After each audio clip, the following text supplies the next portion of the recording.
I think it's horrible. It's a shame. T.D. Rowe, a firing instructor at a local gun range, sums up the reaction of everyone to the massacre of young children in Connecticut. Just touch the trigger. She also expressed the view of the majority of gun advocates here who said the shooting is proof more people should be armed. If a teacher that had some kind of system that was knowledgeable, that maybe had a firearm in the school to defend the children, it could have stopped them. The rifle being fired is a Bushmaster 223, like the one the gunman used to kill innocent children. It's similar to the assault weapon killers used in the shopping mall in Oregon and the movie theater in Colorado. It was among the assault weapons banned in 1994, but the law expired in 2004. Anti-gun advocates want to renew the ban. Would you support any kind of gun controls now after this? No. None. None. Lynn Hotstetler keeps a gun in her home for protection. I don't think you can legislate or protect against people who are bent on doing something like that. I think we need some stronger anti-gun laws. Chris Caldis is a newcomer to the range and among the few willing to support tougher gun laws. I don't think you should be able to get that kind of a gun that easily. A military-grade weapon on the streets of Chicago is simply unacceptable. And this kind of shocks the consciousness. This week, we were allowed into the heavily guarded police gun vault, which holds 80,000 weapons, most of them seized from street gangs.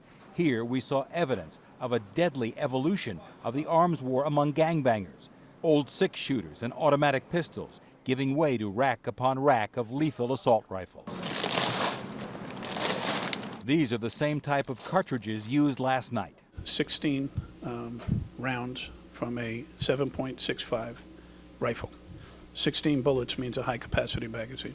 The type used in Chinese, European, and Russian-made assault rifles.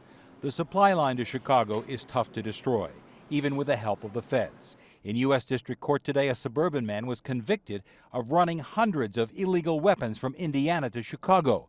Last month, an assault rifle used to spray an uptown intersection wounded 5.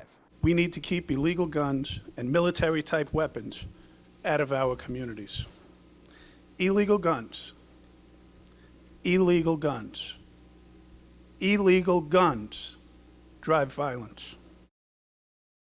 Newtown, Connecticut, Aurora, Colorado, now San Bernardino, California. Mass shootings where the weapon of choice was a semi-automatic AR-15 style rifle. All reasons why, in 2013, Highland Park officials say they took a proactive approach to gun violence by banning semi-automatic weapons that hold more than 10 rounds in a magazine. The only category of firearms that were banned were those that were clearly dangerous, those that are used in military-type actions, those that are not necessarily used for self-defense.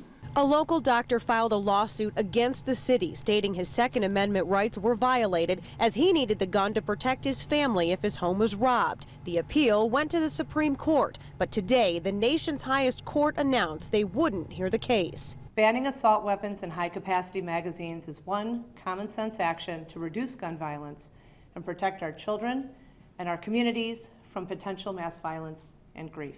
Since the ordinance was put in place, Highland Park has only had 3 incidents where high-capacity assault weapons were recovered. Still, the city's leaders say this is one step towards changing the conversation of guns in America. I think it's a first step in getting people to look at the issue differently. I truly do. We may not be able to solve all the problems in one attempt, but at this point, we are moving forward. This is the first day the Deerfield assault weapons ban was supposed to be enforced, with police empowered to confiscate weapons. Gun rights supporters are overjoyed it was stopped.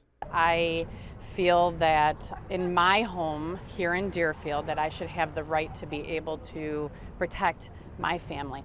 Village officials approved the ban in reaction to the February shootings that killed 17 at a Parkland, Florida high school. I don't think assault weapons need to be in communities like this. I don't think they need to be anywhere. People can break into houses, people can steal them, they can get into the wrong hands. But Deerfield resident David Easterday filed suit, objecting to prohibiting both assault rifles and high-capacity magazines. Especially in regards to the addition of the high-capacity magazine ban being added into an amendment that contains no language whatsoever about magazines.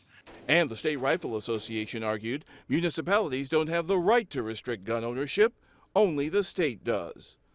If you do it by municipality by municipality, you'll get a patchwork, and I could be here and be perfectly legal and walk across the street and be a criminal.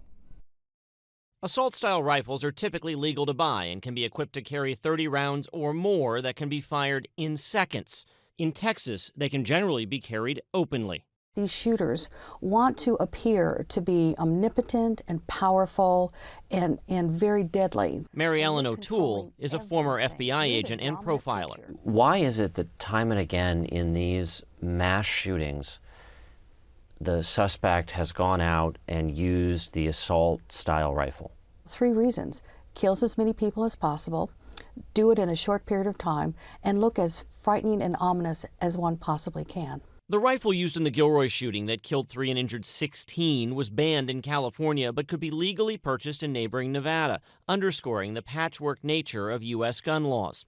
While California has placed restrictions on these types of rifles, manufacturers simply modify the design of new models to keep them legal and satisfy their customers. Older models can still be purchased secondhand. If anybody wants to buy one, they can go pretty much any flea market that sells guns or any gun show and buy something in the parking lot if they're so inclined. The U.S. banned the manufacture of assault-style weapons for 10 years, ending in 2004. Earlier this year, the bill's author, Senator Dianne Feinstein, proposed a similar ban that stalled in the Senate. All these guns right here. The AR-15 and similar rifles are some of the top sellers for Robert Beavis and his Law Weapons and Supply gun store. So this is an AR-15. Making up about 35% of his sales. He says Naperville's new ordinance will drive customers away, put him out of business, and, in his eyes, violate constitutional rights. Well, one of the things is we're going to file a couple lawsuits here. We've been speaking with multiple lawyers about the constitutional issue and the preemption law.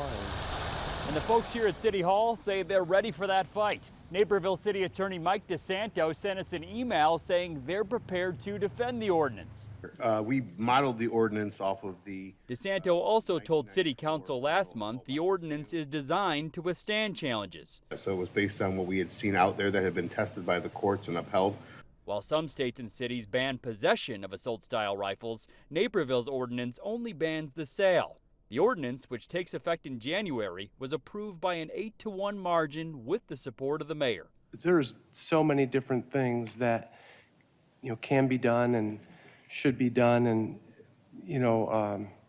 I think access to these types of weapons for certain individuals is one of those things for me.